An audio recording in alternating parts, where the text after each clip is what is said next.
dan salam sejahtera Nurfa ucapkan kepada semua. Hari ini kembali lagi dengan Nurfa dalam kuliah pertama, iaitu kuliah pengenalan kepada falsafah. Sebelum kita tahu apa itu falsafah, adalah lebih amat menarik kalau kita tahu apa sebenarnya dimaksudkan dengan falsafah. Hari ini Nurfa jemput tetamu yang istimewa, iaitu Prof. Hazim Shah daripada Universiti Utara Malaysia. Prof, boleh tak Prof terangkan kepada Nurfa apakah yang dimaksudkan dengan falsafah? Baik, jadi soalannya ialah apakah makna falsafah ataupun apakah yang dimaksudkan dengan bidang atau istilah falsafah itu sendiri. Jadi umumnya falsafah itu datang dari perkataan Greek, iaitu filosofia, yang kemudiannya dalam bahasa Inggeris menjadi filosofi. Dan perkataan falsafah itu adalah di dalam bahasa Melayu, tetapi asalnya dari perkataan Arab, iaitu falsafah juga lebih kurang. Tapi asalnya dari tamadun Greek atau falsafah Greek, iaitu dari perkataan cantuman dua perkataan, iaitu philo dan sophia.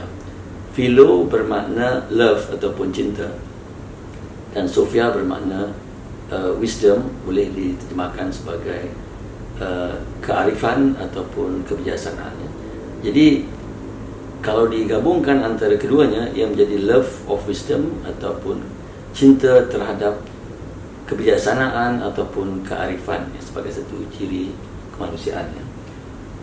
Tetapi falsafah juga boleh difahami sebagai pemikiran yang dasar, asas ataupun fundamental mengenai sesuatu perkara atau isu itu.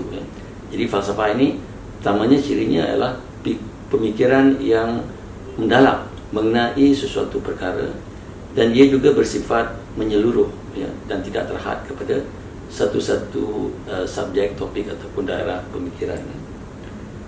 Dan contoh persoalan-persoalan falsafah yang terdapat dalam ilmu falsafah ialah soalan-soalan umum seperti apakah makna kehidupan, ataupun soalan seperti apakah sifat kewujudan dan hakikat kewujudan itu yang terdapat dalam kajian metafizik.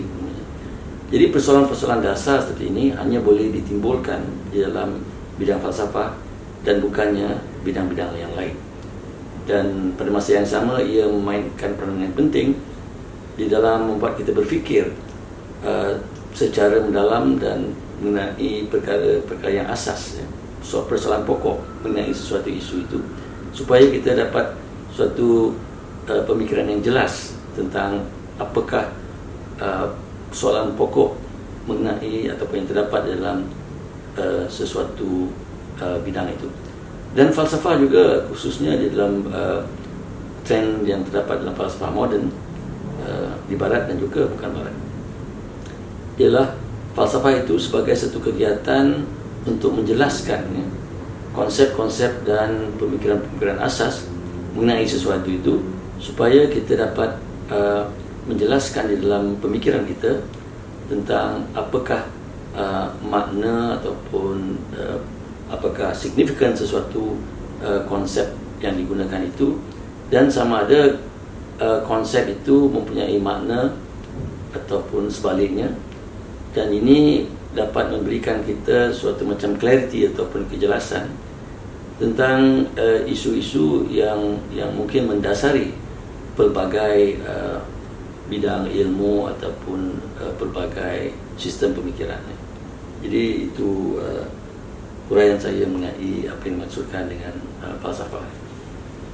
Walaupun falsafah ini dianggap sebagai bidang yang kita perlu tahu bahawa falsafah ini mempunyai maksud yang tersendiri. Lepas kita tahu apa itu maksud yang tersendiri, maka kita lihat bahawa terdapat negara-negara lain yang mempunyai ideologi atau falsafah sendiri. Apabila mereka ada, maka mereka dapat menyusun atur sistem negara mereka. Misalnya di Malaysia, kita lihat falsafah yang terkandung dalam rukun negara cukuplah amatlah sangat cantik. Jadi boleh tak Prof terangkan bagaimana falsafah ada hubung kaitnya dengan rukun negara Malaysia?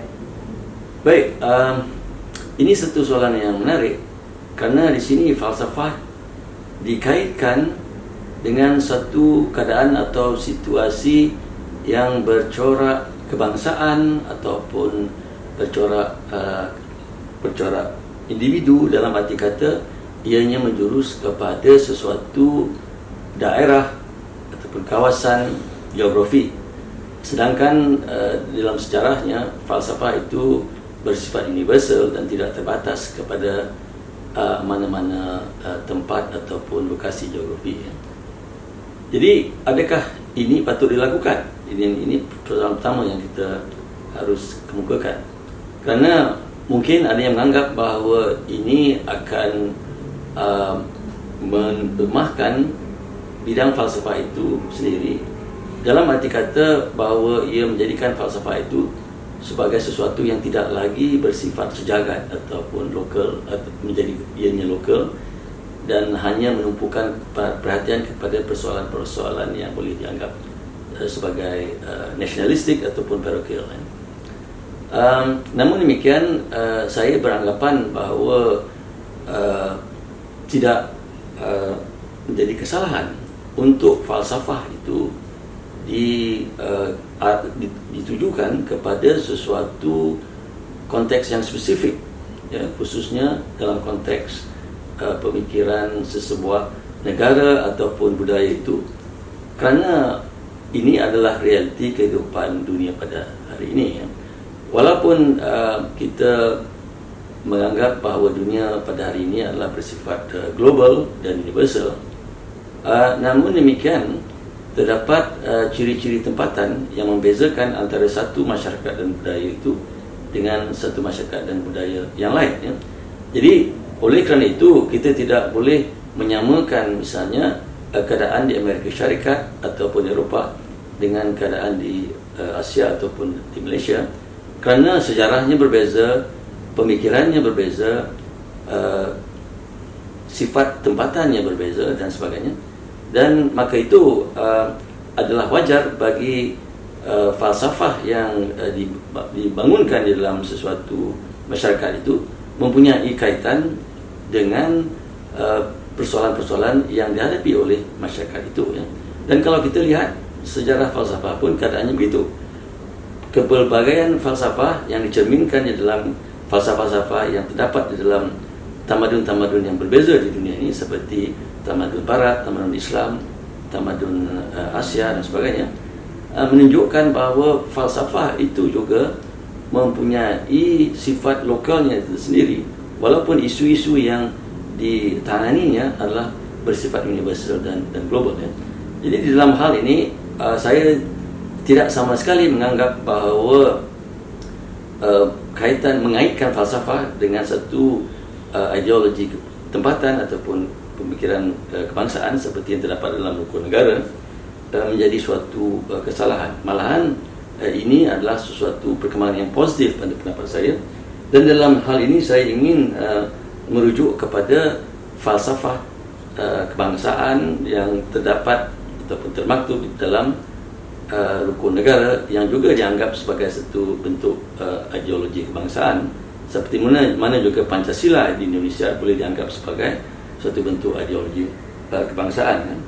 Jadi apakah ciri-ciri ideologi kebangsaan ini seperti yang termaktub dalam hukum negara? Yang pertamanya ialah kepercayaan kepada Tuhan, ya. Jadi ini adalah satu ciri umum yang dianuti oleh ramai penduduk-penduduk di negara ini, di Malaysia, yang juga mewakili masyarakat yang berbilang kaum, ya. Dan saya rasa ini tidak menimbulkan apa-apa kontroversi atau masalah, kerana kepercayaan kepada Tuhan adalah satu kepercayaan yang dipercayai, dianuti oleh mereka dari pelbagai agama, misalnya agama Islam, agama Kristian, agama Hindu ataupun agama yang dikaitkan dengan masyarakat Cina seperti misalnya Taoisme ataupun Buddhisme. Mereka semua mempunyai konsep ketuhanan, walaupun diakui bahawa dalam fahaman Buddhisme tidak ada secara eksplisit disebut tentang Tuhan, namun ada unsur-unsur kerohanian yang boleh dikaitkan dengan sejenis ketuhanan, konsep ketuhanan. Baik, jadi prinsip yang pertama ini tidak memecah belakang rakyat. Ya. Sebaliknya, ia boleh dianggap sebagai suatu common denominator ataupun titik pertemuan di antara pelbagai budaya dan kaum yang mempunyai fahaman agama masing-masing. Ya. Jadi kepercayaan kepada Tuhan saya rasa wajar diserapkan sebagai prinsip yang pertama dalam rukun negara, dan kita lihat ianya mempunyai unsur pemikiran falsafah kerana dikaitkan dengan fahaman keagamaan di situ. Dan prinsip rukun negara yang kedua ialah kesetiaan kepada raja dan negara. Ya. Jadi kita sedar bahawa konteks dunia moden ini, ya, sistem politiknya adalah berdasarkan kepada konsep negara bangsa, iaitu nation state. Ya. Dan ini timbul bermulanya di Eropah di sekitar mungkin abad ke-18. Ya.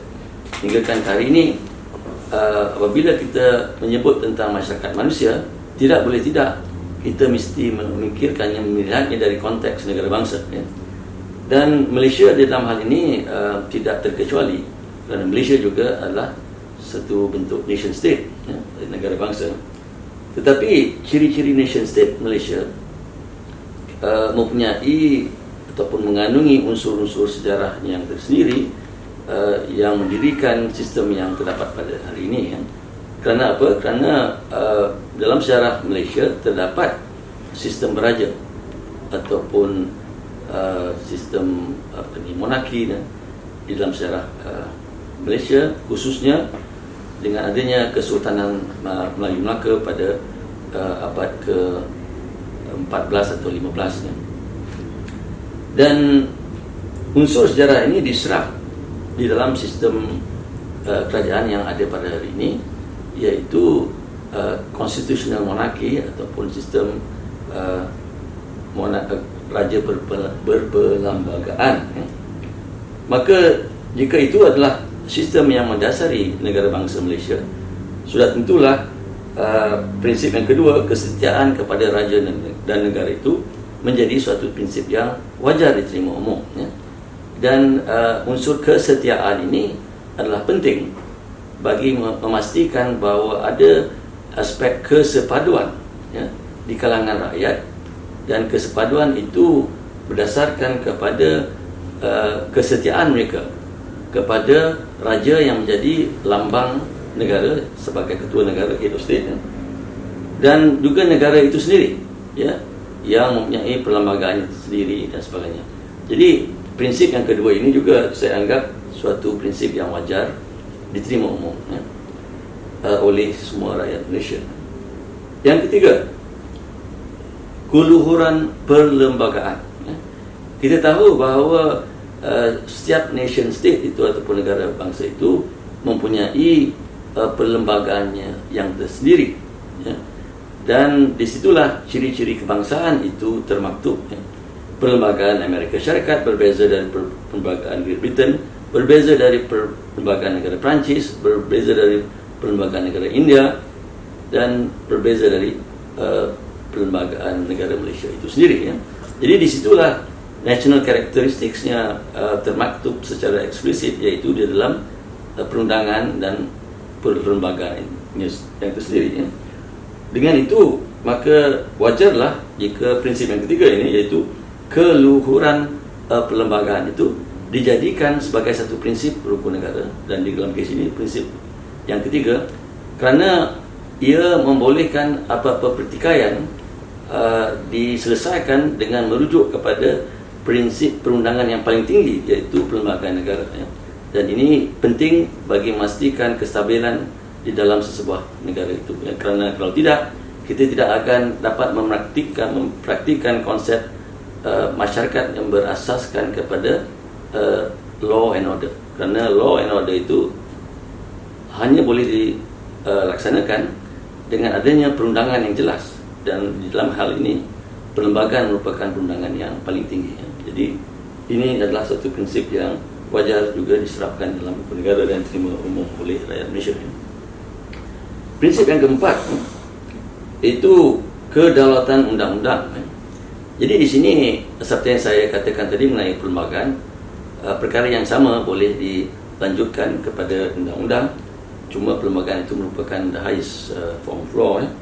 Dan poin saya mengenai penerbitan ataupun bagaimana untuk mengekalkan kestabilan masyarakat itu melalui perundangan, ini dapat direalisasikan dengan adanya prinsip keempat ini, iaitu kedaulatan undang-undang, di mana tidak ada sesiapa yang boleh dianggap sebagai mengatasi ataupun melebihi undang-undang, iaitu nobody is above the law. Dan jika prinsip ini diterima, maka kita akan lebih yakin bahawa kita boleh mengekalkan keharmonian dalam satu masyarakat itu, kerana apa-apa pertikaian yang mungkin muncul atas dasar agama ataupun bangsa dan sebagainya boleh diselesaikan melalui sistem perundangan yang sedia ada. Dan dengan itu, untuk membolehkan perkara itu, maka rakyat harus menerima akan konsep kedaulatan undang-undang ataupun the sovereignty of law. Dan prinsip yang terakhir itu kesopanan dan kesusilaan. Jika sekiranya prinsip-prinsip yang di atas tadi lebih bersifat formal atau structural, prinsip yang terakhir ini, yang kelima ini, merujuk kepada sesuatu yang lebih bersifat personal dan berkaitan dengan perhubungan manusia ataupun human relations. Dan ini juga adalah satu prinsip yang penting kerana ia boleh menjamin dan mengekalkan harmoni hubungan yang baik di kalangan rakyat, walaupun ia tidak mempunyai mungkin suatu kuasa perundangan, tetapi ciri ini penting dijiwai oleh setiap rakyat Malaysia, kerana dengan adanya perasaan tolak ansur dan kesopanan dan kesusilaan, kita dapat melahirkan suatu masyarakat yang lebih harmonis dan lebih bertimbang rasa terhadap fellow human beings ataupun fellow statesmen mereka ataupun rakan senegara mereka, kerana mereka akan sentiasa mengambil kira akan perasaan orang lain, mempunyai rasa hormat terhadap orang lain, dan bertindak balas dengan orang lain dengan secara sopan dan mengekalkan kesusilaan. Jadi ini semua adalah ciri-ciri yang penting untuk dipegang oleh setiap rakyat Malaysia, dan ini boleh menjamin kestabilan politik dan sebagainya. Dan pada masa yang sama kita lihat di sini bahawa ada unsur pemikiran falsafah yang mendasari prinsip-prinsip tersebut. Prof, Nurfa rasakan kita pun mempunyai falsafah yang tersendiri, dan falsafah ini terletak dalam bidang pendidikan, iaitu falsafah pendidikan kebangsaan. Prof, apakah ciri-ciri falsafah yang terdapat dalam falsafah pendidikan kebangsaan, dan bolehkah Prof terangkan kepada Nurfa? Baik, jadi soalannya adalah mengenai unsur-unsur falsafah yang termaktub ataupun yang terdapat di dalam falsafah pendidikan kebangsaan yang berkaitan dengan bidang pendidikan. Jadi eloklah saya nyatakan apakah elemen-elemen penting yang terdapat di dalam falsafah pendidikan kebangsaan itu, iaitu ia bertujuan untuk melahirkan manusia yang seimbang ataupun insan yang seimbang, dan dalam konteks ini melalui proses pendidikan, melalui persekolahan dan pendidikan universiti dan sebagainya.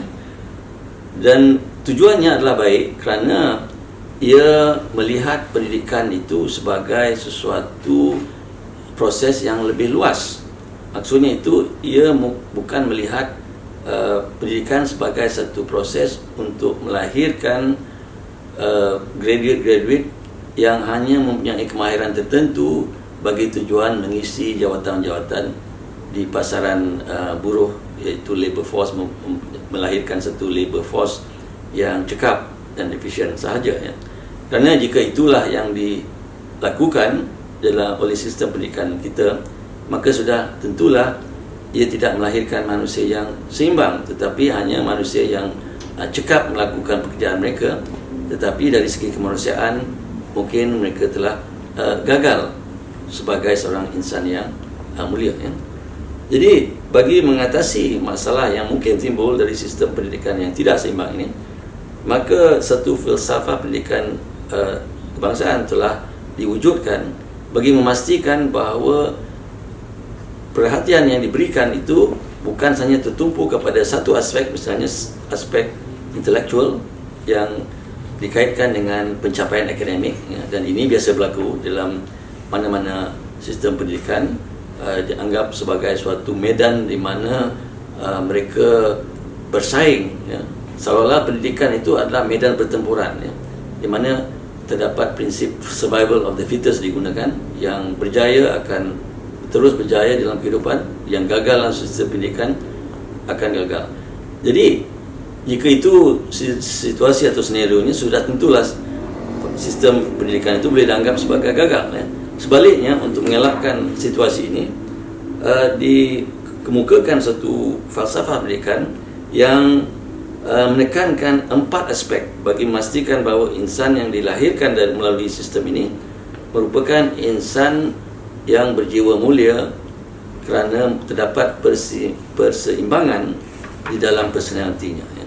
Jadi keseimbangan ini boleh capai dengan menumpukan perhatian bukan hanya kepada satu perkara, tetapi kepada 4 perkara yang penting bagi menjadikan seseorang itu insan yang mulia dan berguna, ya.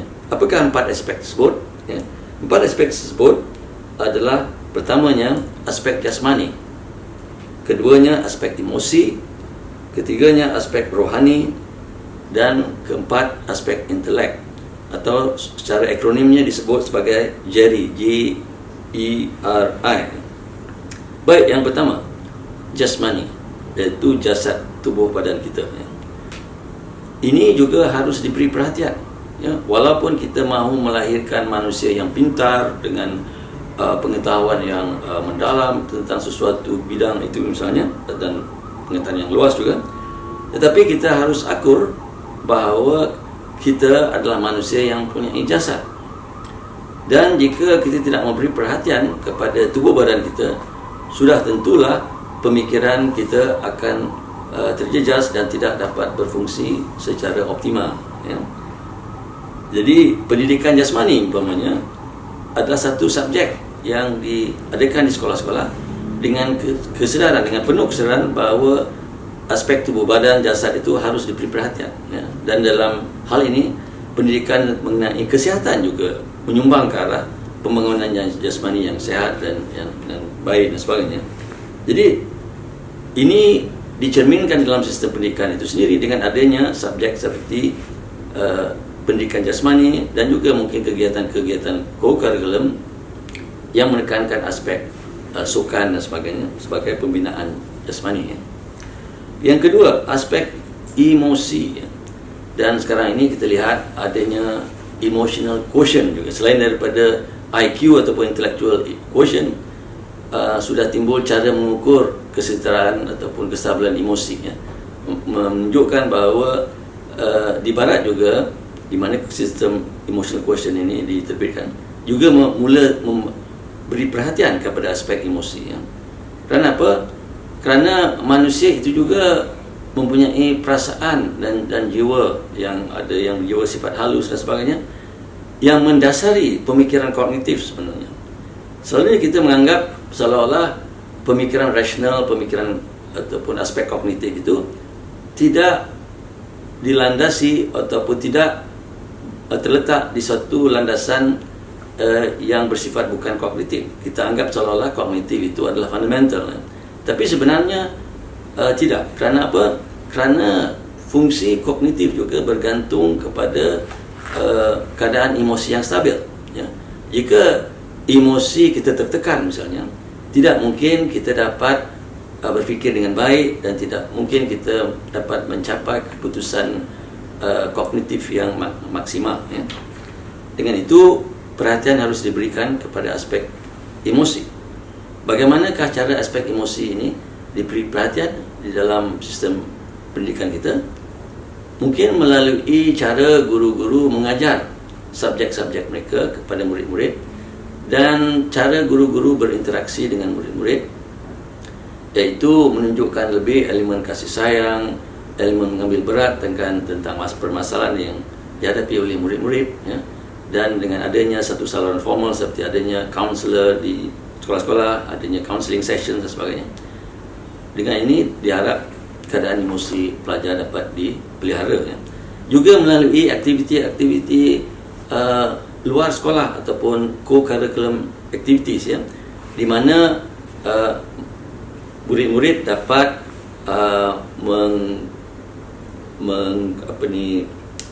meluaskan, ya, kegiatan mereka itu, yang mana tidak hanya terhad kepada kegiatan akademik, ya, tetapi juga mengekspresi diri mereka melalui umpamanya sukan, nyanyian, muzik ataupun aktiviti keagamaan dan sebagainya.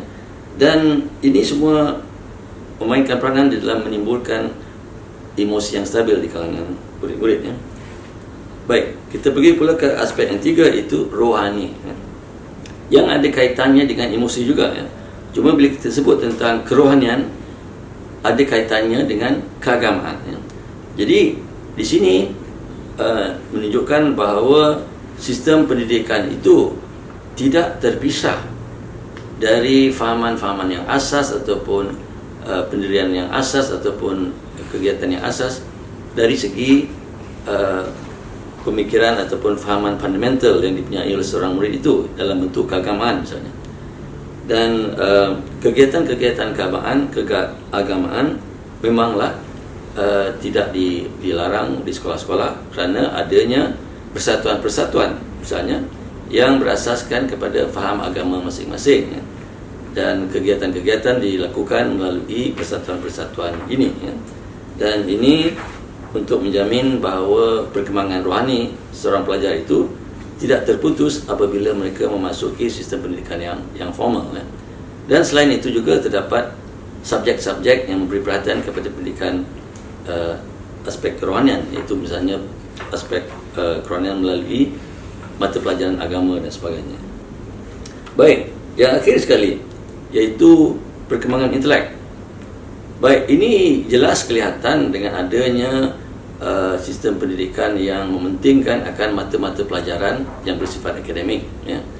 Dan dengan cara ini dapat membina ilmu dan juga minda murid-murid ke arah pemikiran yang lebih tajam, ke arah pencapaian akademik ataupun pencapaian ilmu yang lebih luas dan mendalam. Dan ini akan menajamkan lagi pemikiran mereka. Dan sekarang ini terdapat sistem penilaian yang tidak hanya tertumpu kepada keputusan peperiksaan akhir dan sebagainya, tetapi sistem penilaian juga memberi ruang kepada pemikiran yang lebih kreatif, intellectual development yang lebih sihat dan sebagainya. Dan ini adalah penting bagi kita menghadapi cabaran-cabaran masa depan, khususnya dengan adanya cabaran dikemukakan oleh IR 4.0, iaitu Industrial Revolution 4.0, di mana intellectual development ataupun creativity dalam pemikiran itu diperlukan bagi membina seorang insan yang dapat menangani masalah-masalah akademik dan intelektual di dalam masyarakat akan datang. Jadi itulah sedikit sebanyak penjelasan saya tentang unsur-unsur yang terdapat dalam falsafah pendidikan negara dan bagaimana ianya mempunyai kaitan dengan falsafah. Dan kaitannya dengan falsafah ialah kerana dalam falsafah juga diberikan perhatiannya kepada aspek-aspek yang berlainan di dalam yang ada pada diri manusia itu sendiri, iaitu manusia itu sebagai sesuatu entiti yang bukan hanya terdiri dari tubuh badan yang fizikal, tetapi juga mempunyai emosi, mempunyai pemikiran intelektual dan juga sifat kerohanian, ya. Dan itu saya lihat sebagai sesuatu yang menampakkan aplikasi pemikiran falsafah di dalam falsafah pendidikan kebangsaan itu sendiri. Prof, boleh tak Lutfi nak tanya soalan yang am? Boleh. Okay. Prof, bagaimana kita nak menarik orang awam untuk mempelajari bidang falsafah? Baik, jadi soalan yang dikemukakan di sini adalah bagaimana untuk menarik perhatian orang awam terhadap mata pelajaran ataupun bidang falsafah itu sendiri, supaya ianya boleh tersebar luas dan tidak menjadi milik golongan elit ataupun golongan pelajar yang tertentu sahaja, ya. Dan ini timbul atas dasar dan kesedaran bahawa falsafah itu penting difahami dan dianuti oleh semua lapisan dan golongan masyarakat, ya.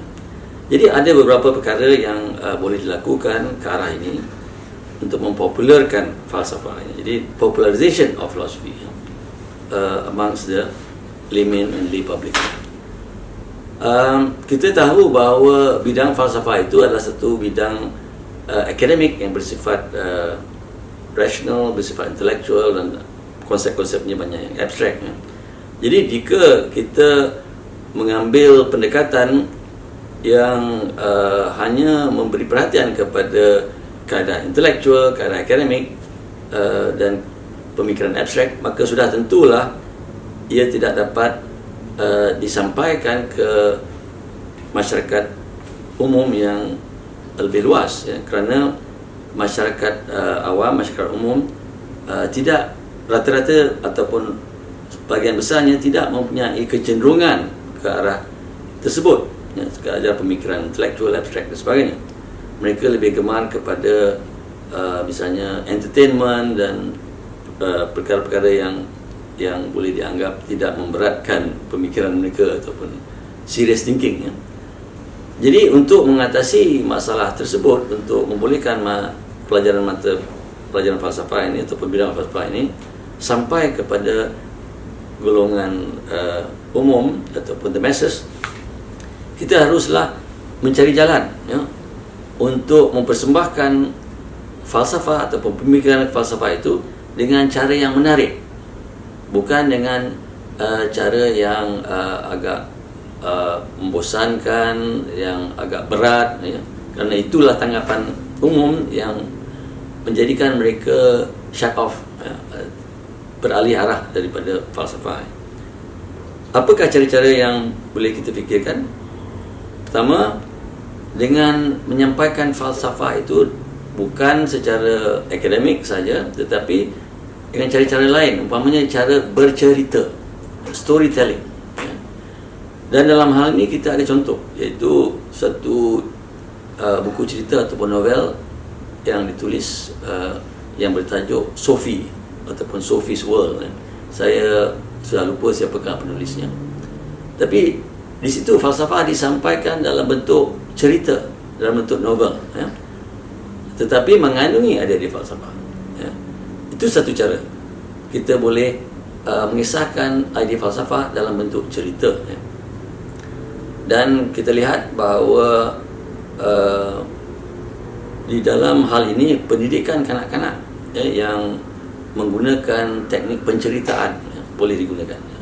Dan kalau kita lihat, ya, misalnya cerita-cerita seperti Alice in Wonderland, Aesop's Fables dan sebagainya, sebenarnya mengandungi pemikiran falsafah yang dalam, ya, kerana ia mempunyai wisdomnya tersendiri, tetapi dia disampaikan dalam bentuk novel ataupun storytelling ataupun penceritaan. Itu satu cara untuk mempopularkan falsafah, ya. Ada cara-cara lain lagi, umpamanya menggunakan teater dan lakonan sebagai medium ataupun warna penyampaian idea-idea falsafah. Kerana rata-rata medium ini lebih menarik perhatian, ya. Apabila pelajar melihat sesuatu lakonan ataupun satu movie yang mempunyai mesej falsafah, mereka dapat menghayatinya dengan secara lebih rileks dan penerimaannya tidaklah begitu memberatkan, ya. Dan ada juga cara-cara lain yang kita boleh fikirkan, ya. Umpamanya untuk melihat falsafah itu dari segi sejarah dan konteks di mana isu-isu falsafah itu dibincangkan. Jika kita dapat melihat konteks di mana idea-idea falsafah itu dibincangkan, maka kita dapat melihat kerelevanan ataupun relevance idea-idea falsafah itu kepada persoalan-persoalan dasar yang mencabar pemikiran dan kehidupan manusia itu sendiri, ya. Jadi kalau kita hanya mengeluarkan satu idea mengenai satu topik dalam falsafah, umpamanya konsep sebab dan akibat, konsep of causality, causation, kita kurang meminati ya usaha untuk menggarap idea tersebut berbanding dengan keadaan di mana kita dapat memahami kenapa isu itu timbul. Ya, misalnya kalau isu causality di dalam sejarah pemikiran Islam ada kaitannya dengan perdebatan di antara Al-Ghazali misalnya dan ahli-ahli falsafah Islam yang dipengaruhi oleh ahli-ahli falsafah Greek, ya. Dan juga ada kaitannya dengan jawapan yang diberikan oleh ahli falsafah Islam yang lain seperti Ibn Rushd terhadap pemikiran Al-Ghazali mengenai isu causality.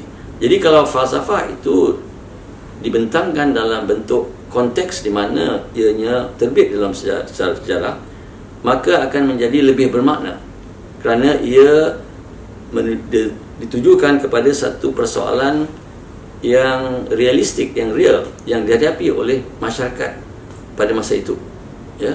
Dan dengan itu falsafah dapat dikaitkan dengan kehidupan manusia itu sendiri, bukan sebagai satu abstraction yang hanya bersifat intelektual dan cuma difahami dan kemudian dihafal sebagai satu bahan intelektual. Jadi ada pendekatan-pendekatan lain yang boleh digunakan untuk mempopularkan falsafah.